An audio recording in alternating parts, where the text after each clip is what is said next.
It's time for our daily dose of Cope, and we have Suko the black cat at the correspondence desk. The face that she's eating today says, I thought you were going to make America great for me. What about me?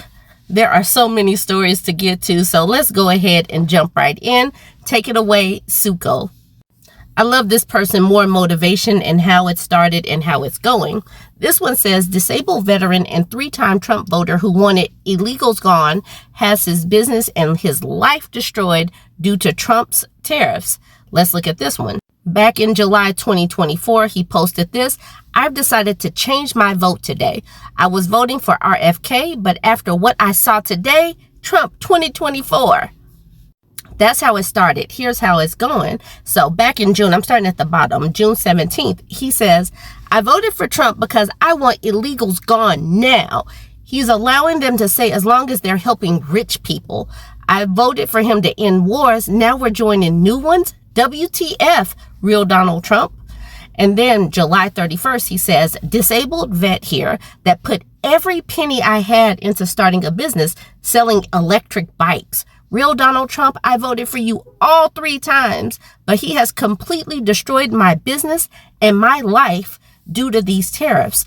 I'm literally losing everything because I can't get bikes. And then August 4th, he says, disabled vet here that voted for Trump all 3 times.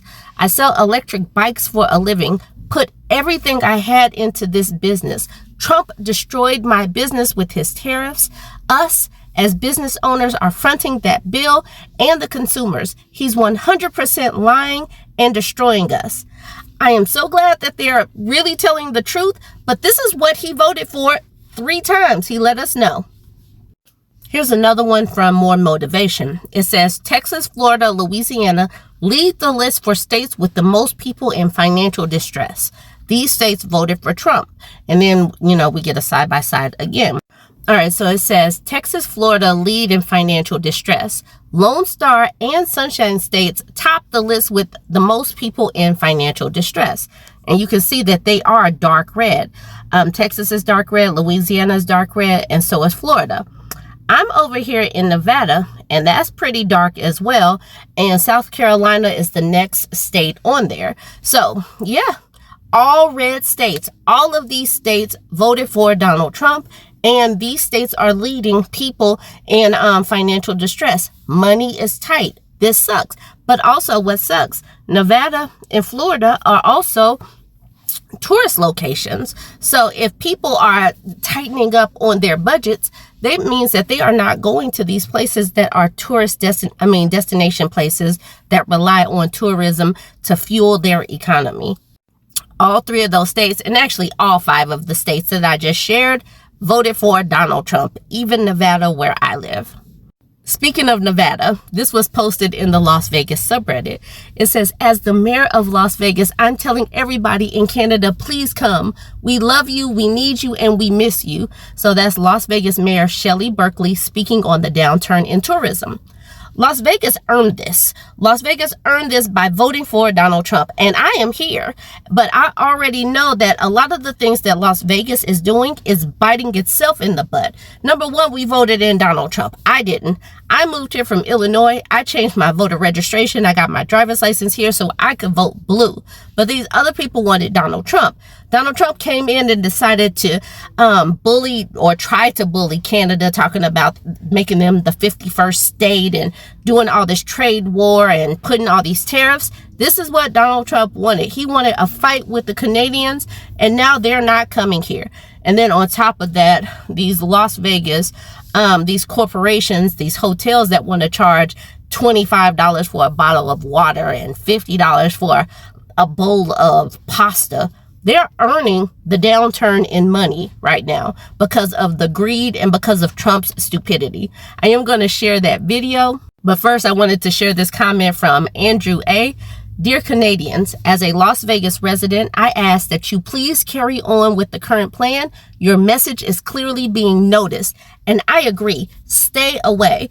Stay away because the bottom line needs to be felt. They need to see the bottom line that tourists are important. International trade is important. Respecting our allies is important. And even if it's hurting people right now, They need to make a difference right now. And it's not safe to come here. America is not safe for the people that are here, let alone people coming in. This person, the man X, says, Canadian here will keep on doing, but you guys need to do your part in regards to the Timu Mussolini, his minions, and his face-covered thugs too. Your country right now is seriously unsafe for anybody but American-born white males, and since all of us here don't land into that category, we're staying the hell away until the danger is gone, if it ever is. I agree. Timu Mussolini. I like that. I'm sorry. T. Mussolini. That's the name. T. Mussolini. A convergence of events right now. It's the economy is slow nationwide. Consequently, people are, keeping what money they have close, just in case things get worse or they lose their jobs. So I understand that. We have, as you know, there's less or a downturn of international visitors, which I'm very sorry about. We rely in part on Canadian tourism, and we love the Canadians, and we want them to come back and enjoy Las Vegas and everything that we have to offer. And so as the mayor of Las Vegas, I'm telling everybody in Canada, please come. We love you, we need you, and we miss you. So those are two things. Also, there is a concern that we, not the city of Las Vegas, but gaming industry in general, is nickel and diming people. They don't like it. And I think that's going to self-correct. I mean, if you have to pay $70 for valet parking, you're going to find out very quickly that people don't want to pay $70 for parking. I was tagged in this post. This man named Timothy Murphy, I guess is a farmer. He says, Trump betrayed us. And to that, Jake says, if you voted for him, it's on you. Want a bailout? F right off. We warned you people, but your hate for city folks and civil liberties was more important to you. Good job owning them libs. Now struggle to keep that family farm in silence. Grant says, I do have to point out that this isn't any different than when this happened in his first term when he enacted tariffs and the farmers had to be bailed out with taxpayer money. Did you think it would be any different? And this is from the American Soybean Association. U.S. soybean farmers facing mounting pressures as the absence of Chinese demand collides with what is expected to be another strong harvest. ASA says a trade deal with China to ensure affordable access to U.S. soybeans is more necessary and urgent than ever for farmers' futures in coming years. Let me explain why I have no F's to give. Because these people voted in Donald Trump, and because of that, 300,000 black women have been fired. And you have people that are sitting up here celebrating it. So this is a MAGA influencer who shared this. This black woman got let go. It says DEI director at Rose State College in Oklahoma says she's just been fired because they got rid of her position. The winning just never stops. DEI is dying. Did you vote for this? And the people in the comment section were just cheering this on like, yes, this is what we voted for. They love it that black women are being impacted. So that's the reason why I give no F's. None about these farmers, because this is what they voted for. They thought that they were going to get bailed out again, and I hope like hell that they are feeling it. And some people are on threads, and I was getting into it with these people on threads like, you just don't understand. The food source goes down and doesn't. I understand, because black women are getting impacted, and these people made sure that they voted for their racism. So screw them. Those farms are going to get bought up, and then they can work on it like sharecroppers. So that's what we got for American farmers, is zero empathy. We want them to fail. That's what you're saying out there. That's what Americans are saying right now is well, next time you'll vote the right way, or that's what you get for who you voted for. That to me, I want to say it doesn't sound very American of people, but here lately, that's all we're doing is complaining. The last thing I want is an American business to fail. I don't know how much more we're going to see for the next 3 or 4 years. Last thing I want is an American farmer to go under because us as Americans didn't want to do anything to support them. I don't care what side of the fence you're sitting on in this. The last thing we need is our land to be gobbled up by our corporate people to lease it out to another country so that they can come in and do what they want on the soil. Think about it, people. There are all kind of clinics being shut down because of this dumb one big beautiful BS of a bill.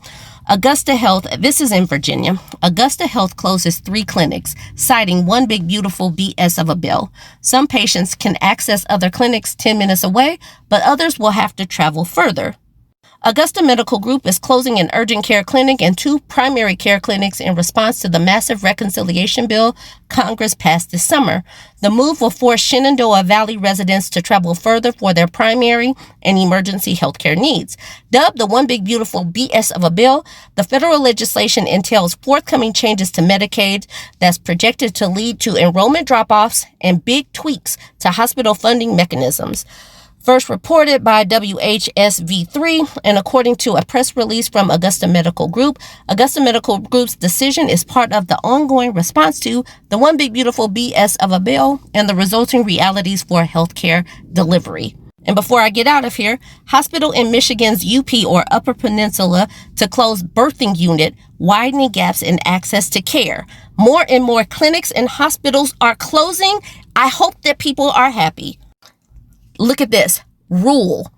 Asperis Health will eliminate labor and delivery services at its Ironwood Hospital starting December 31st. A decision its leaders say is driven mostly by an inability to draw adequate staffing to the region, which is in the rural, far western end of Michigan's Upper Peninsula near the border with Wisconsin. Rural hospitals, rural areas are about to suffer. What are these rural areas going to do when there's no labor and delivery? This is talking about a 45-mile drive to the next hospital. So many women are about to suffer, and there's going to be so much blood on the hands of this administration. All right, y'all. Join the conversation. Like, comment, and share.